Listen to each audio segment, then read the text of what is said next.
अपने आप को जाने की समझने की कोशिश करो।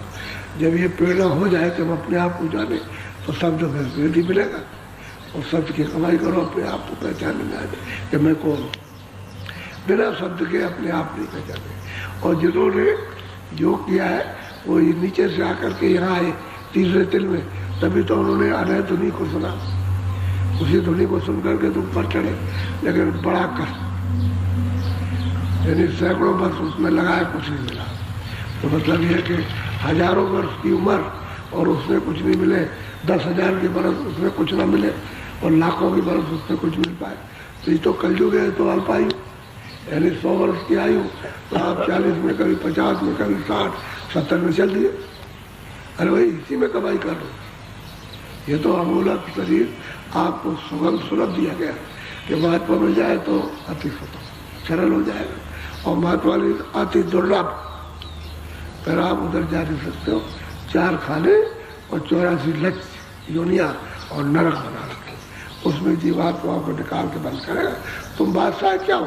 अरे मानव शरीर ही तो है। बादशाह तो इन्होंने बनाया, अच्छा आप बादशाह सबकी देख रेख करो, लेकिन शरीर तो आपका पंचभौतिक है।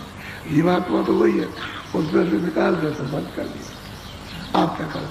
सिपाही गोले बारूद सब आपके, धन दौलत सब आपका पड़ा रहते और निकाल दे। ये कोई चीज नहीं जाती, कोई हथियार नहीं हो जाएगा। उसने ऐसी जगह पर ये कर्म जमा कर रखे इस 2 आंखों के आकाश के ऊपर, तो यहाँ ये सब चीज जा नहीं सकती। वहाँ तो ये आकाश भी नहीं जा सकता, चाहे यहाँ कर्म जमा किए इस जगह पर।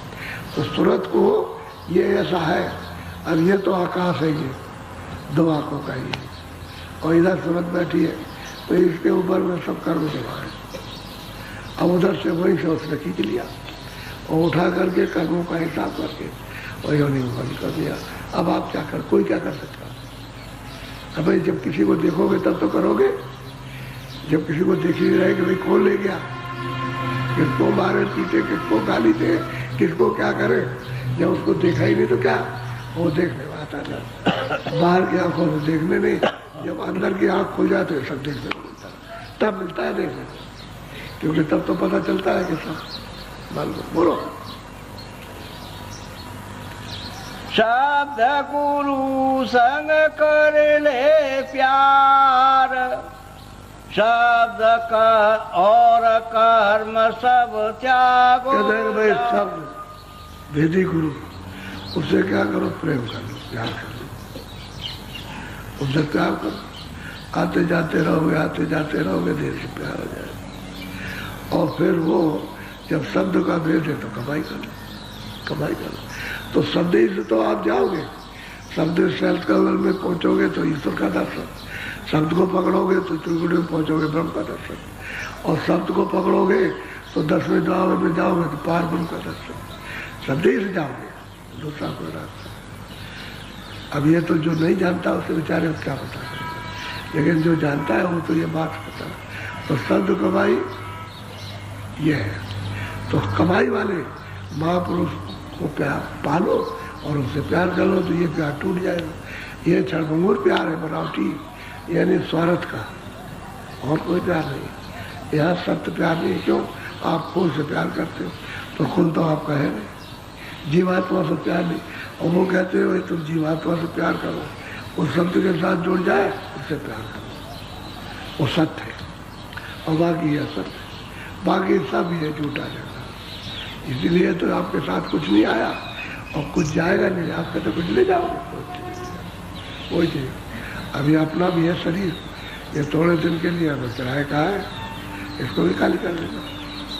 ये कोई रहेगा थोड़ी है कि हम कहें कि हम यहाँ रहेंगे, ये तो समय है उसका। इतने दिन का समय रहो और अपना काम करो, काम करके शरीर हमको दो। तो वो अच्छे जन है जो कमाई करके और उसके शरीर को स्वच्छ पवित्र करके वापस लौटा देते, और उसको गंदा करके रखे तो हड्डी तोड़ेगा। अभी तो वह बंद करके कारागारों में फिर वो तरह तरह की यातना देता है, मामूली यातना देता है, बड़ी यातना देगा। इसलिए शब्द की कमाई, अब सब कमाई वाले से प्रेम कर लो, वह यही बात है। क्योंकि वो तो जब जीवात्मा को जगा के और मालिक को जो सबका धनी है और जिसके पास सब कुछ है, कोई बाकी चीज़ नहीं रहती, सब मिल जाता है, सब सुख मिल जाएगा, सब शांति मिल जाएगी, आनंद मिल जाएगा और फिर सब निर्भयता आपको, और फिर उसके बाद में न जन्म होगा न मरो। अब भाई ऐसे तो कहते हैं कि तुम उसके पास जाओ जो शब्द दे दिया, उससे प्यार कर लो। वो शब्द का रास्ता हर शब्द का बताएगा, एक शब्द का आगे बताएगा तो पूरा नहीं है, पूरे शब्द का बताएगा, यहाँ से लेकर के अंत तक, अंत से लेकर के अंत तक। कहते उस पूरे के पास जाओ, उससे प्रेम करो और फिर जब वो दया करे तो आपको भेज दे। अरे मतलब यह रास्ते का जुक्ति बताए तो कमाई करो। भाई इतनी तो बात है, कमाई करो जम करके, जैसे और मेहनत करते हो धन दौलत के लिए, ये सब रात दिन लगे रहते हो, एक भी काम आने वाला नहीं। कितनी मेहनत करो, ये कमाई थोड़ी सी कर लो। अरे 10 मिनट, आधा घंटा, 15 मिनट, 20 मिनट, वैसे तो तुमको 24 घंटे में 2 घंटा देना चाहिए था, तो 1 ही घंटे दे लो, बाकी काम करो, सो भी लो, बच्चों की सेवा भी करो, दफ्तर का काम, खेती का काम, दुकान का काम करो। तुलाराम थे, डंडी तोलते थे, उनके यहाँ ये नियम था कि हम एक मन में निर्धारित जो भी उनका होगा 2 आना 1 आने उस समय के जमाने में उतना ही लेते थे और सीधा तोलते थे, डंडी में कोई फर्क नहीं। तो बड़े बड़े लोग आए और वो तौल के दे दें तो मतलब जरा सा भी कम नहीं, जैसे सोने का कांटा होता है, सोना दिया जाता तौल के, ऐसे ही तौल करके दे दें। तो नाम तो उनका दूसरा था, लेकिन सब लोग उनको तुलाराम कहते, तुलाराम तुलाराम, और पूरे महात्मा थे। कहते थे भाई तो शरीर का कर्म है, उतना इसके लिए, और जो भी तुम्हारे साथ में बंधा हुआ है, जिनको उन्होंने दे दिया है कि तुम्हारे अधीन है, उनके लिए कर दो। तो मैं उतना करता हूँ उचित कमाई कि उनका भी गुजारा हो जाए, मेरा भी गुजारा हो जाए। मैं भी परदेश में रहता हूँ, वो भी रहता हूँ, और बाकी समय मालिक की याद। तो उनको सब लोग तुलाराम करते हैं और शब्द भेदी थे। 2 पंडित आए, उन्होंने बड़ी मेहनत सुनी। जब चर्चा हुई तो पंडितों को बड़ी खलबली होती है कि भाई ये क्या बात, चलो देखा जाए। तो काशी में आए, तो काशी में रहते थे, तो उन्होंने आते ही पूछा, उन्होंने कहा मैं बाहर से आया हूँ जहाज से, और मैंने बड़ी प्रशंसा सुनी है, मैं तुलाराम से मिलना चाहता हूँ। तो उन्होंने कहा कि जाओ उस मोहल्ले में, सब जानते थे काशी में तुलाराम रहते हैं, वहाँ जाना पूछना लोग बता देंगे। अब यहाँ से चले जाओ पूछते पूछते, अगर ऐसे कहते चले जाओ तो तुम भटक जाओगे, पूछते पूछते जाओ कि भाई हम तुलाराम के पास जाना चाहते, तो सब लोग आपको बताएंगे। तब तक बाजार खुल गया, पहले तो इक्का दुक्का था, बाजार खुल गया। तो जिस आदमी से पूछे कहे आगे चले जाओ। तो जब वो सब पास में आए तो कह लगे 15 दुकानें छोड़ के जाओ। फिर और पूछते गए, यार के जल्द चले जाओ, जल्दी से 4-5 दुकानें और हैं। तो जब पास में पहुँचे तो एक दुकानदार से पूछे तुलाराम से मिलना चाहते हैं, कह लगे वो बैठे हुए, तो हमारे बगल में वो दुकान पर बैठे, वो अपना तोल लाए थे। इसकी तरफ उन्होंने नहीं देखा क्योंकि वो अपने काम में लगे थे और तौल के दे रहे थे। बच्चा चला जाओ, बुढ़ा जाओ, उनको बिल्कुल सच्चा तौल के और बढ़िया चीज़ मिलती थी, उसमें उनका पूरा होता था। तो उन्होंने उनसे पूछा, खड़े रहे, जब तौल के दे दिया तो उन्होंने कहा मैं तुलाराम से मिलना चाहता हूँ। तो कहा, कह लगे तुलाराम अगर होंगे तो मिल लेंगे। ये नहीं कहा उन्होंने मैं तुलाराम, अगर होंगे तो मिल लेंगे। उनका मैं तुलाराम से मिलना चाहता हूँ, कह लगे होंगे तो मिल लेंगे। तब तक वो पूछ करके दूसरा, समझ में तो आया नहीं कि मिल लेंगे, तब तक दूसरे से पूछने लगा। उसने कहा जिससे बात कर रहे थे वही तो है, वही है। तब वो दोनों सोचने लगे, अरे तो बढ़िया है, ये तो बढ़िया है, मतलब ब्राह्मण सोचने लगे बढ़िया है। अब ये है कि उनके जो महिमा सुनी थी कुछ और यहाँ डंडी से तोलते तो बढ़िया, तो बढ़िया के चक्कर में आ गए और उसमें तो शंका हो गई, शंकालु हो गए। तो उनसे लोगों ने कहा कि आप बैठ जाइए, अभी समय हो रहा है, तो आप वहाँ चले चलिएगा, बैठ जाइए, आपको ठीक से दर्शन हो जाएगा। तो बैठ के घर बैठे रहे। कभी उनकी इच्छा हो कि चलो अरे भाई दुकानदार है, बढ़िया है, दुकानदार है, अपना ऐसा ही। अब इससे क्या मिले, तो कोई महात्मा थोड़ी है। महात्मा तो शोहरत थी महात्मा की, लेकिन वहाँ निकले बढ़िया दुकानदार निकले। तो वो कभी सोचे, तो एक ने कहा नहीं, अब इतनी दूर से आए तो देख लो। तो जब वो दुकान उन्होंने बंद की, बंद कर चलिए, लोगों ने कहा अरे यही जा रहे, पीछे पीछे चले जाओ, तुम नहीं समझते हो, जाओ जाओ। तो पीछे पीछे चले गए। वहाँ अपने कपड़े उतार दिए, दूसरे कपड़े, अपना दूसरे कपड़े नहा धो के पहन लिया और आए बैठ गए। तब तक 5 ही 10 मिनट के अंदर पूरा हाल भर गया। बैठे तो उन्होंने सत्संग सुनाया। जब सत्संग सुनाया तब वो दोनों के तीनों रोने लगे, रो पड़े कि हमने बड़ी गलती की और हमने समझा था ये दुकानदार बढ़िया है और जाने वाले थे, इन्होंने हमको तो रोक लिया। तो आपस में सोचने लगे ये तो बड़ी गलती हो गई, ये तो सही बात, तो मतलब ये जो प्रशंसा की थी वही सही थी। तो कह लगे हम महाराज यहाँ 2-3 रुपया चाहते, तो किसी प्रेम से कहा होगा कि इसको अपने घर ठहरा लेना, ये आएंगे जाएंगे सत्संग सुन ले, ठहरा लिया। आते जाते रहे 2-4 दिन के बाद, तब उनको इच्छा तो रोने लगे, तीनों का तीनों। उन्होंने भेद बता दिया, फिर गए कमाई की। तो 15 दिन के बाद फिर आ गए, फिर चले गए, फिर आ गए। फिर उन्होंने बताया अपना अभ्यास। अब ये संस्कार है, जब लग जाता है तो कोई भी शंका वो तो उड़ जाएगी। लेकिन ये कि किसी तरह से कसमा कसमी से डटे रहो तो शंका खत्म हो जाएगी। आखिर में उन्होंने कमाई की, बहुत उत्तम कमाई की उन्होंने। तो ये है कि कोई समझता है जूठे काट रहे, कोई समझता है ये कर रहे, तो ये समझते, कोई समझता है कि दाढ़ी रखे, कोई समझता है जटा रखे हुए, कोई कपड़ा समझता है कपड़ा पहन। तो कोई आदमी जानता ही नहीं कि महात्मा कहते किसको, किसी को मालूम नहीं किसका नाम महात्मा। तो ये इसमें पड़े।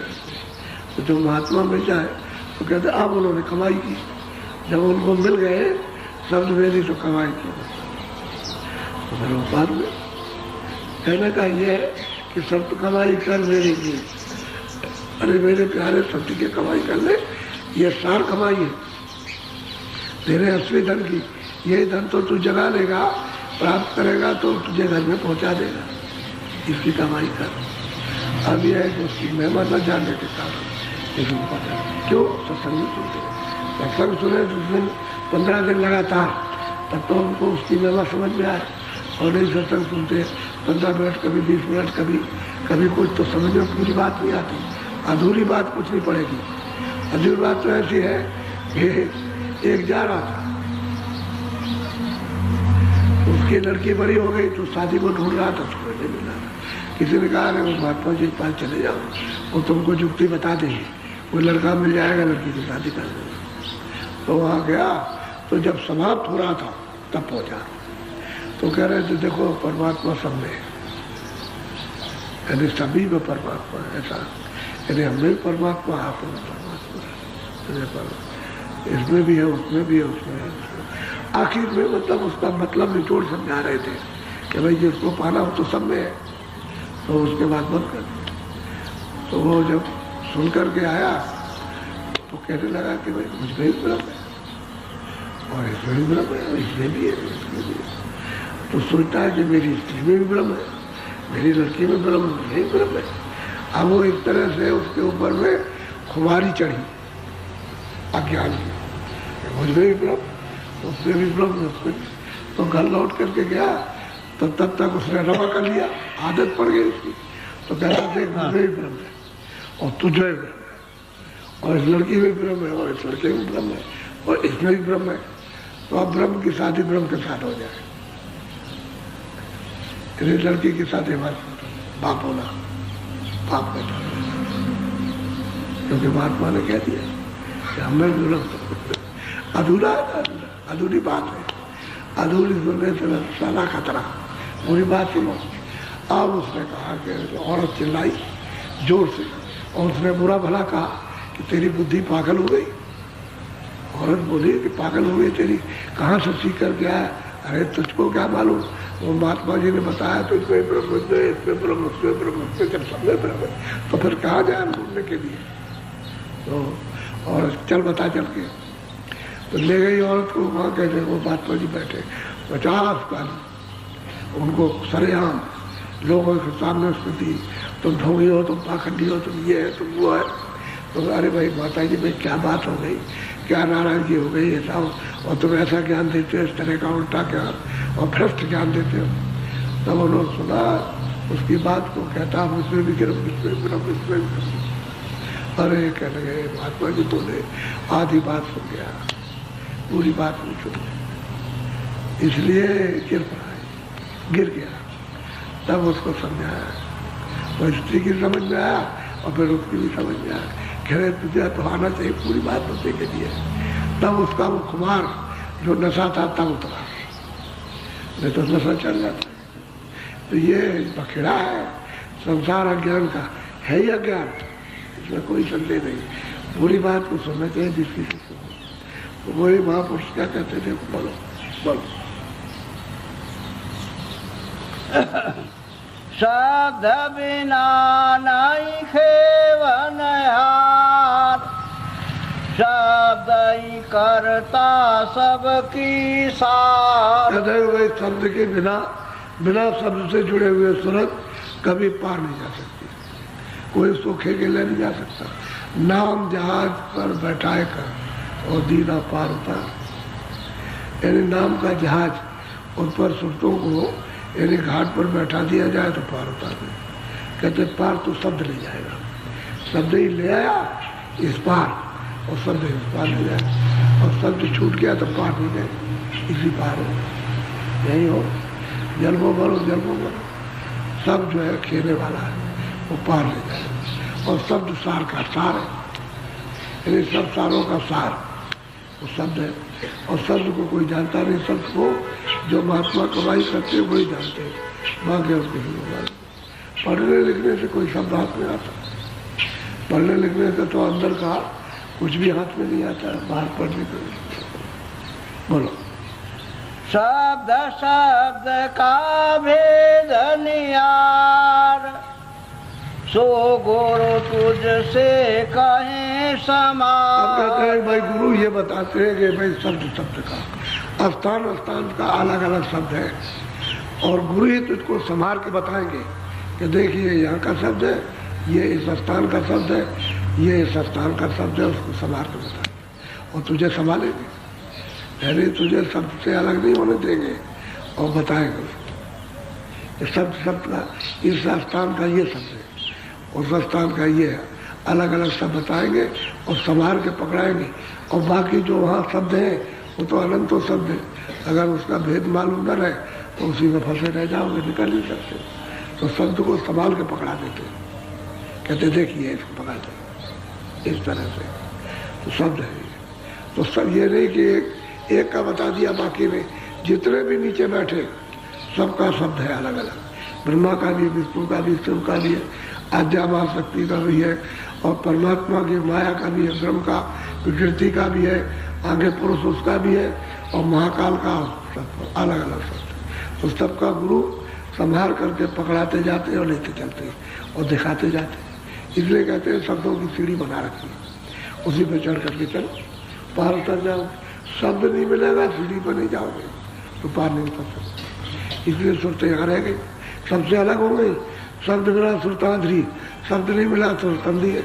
अब किधर जाए, और ढूंढती फिरती इधर मिल जाए अंधेरे में, तो अंधेरे में तो है नहीं।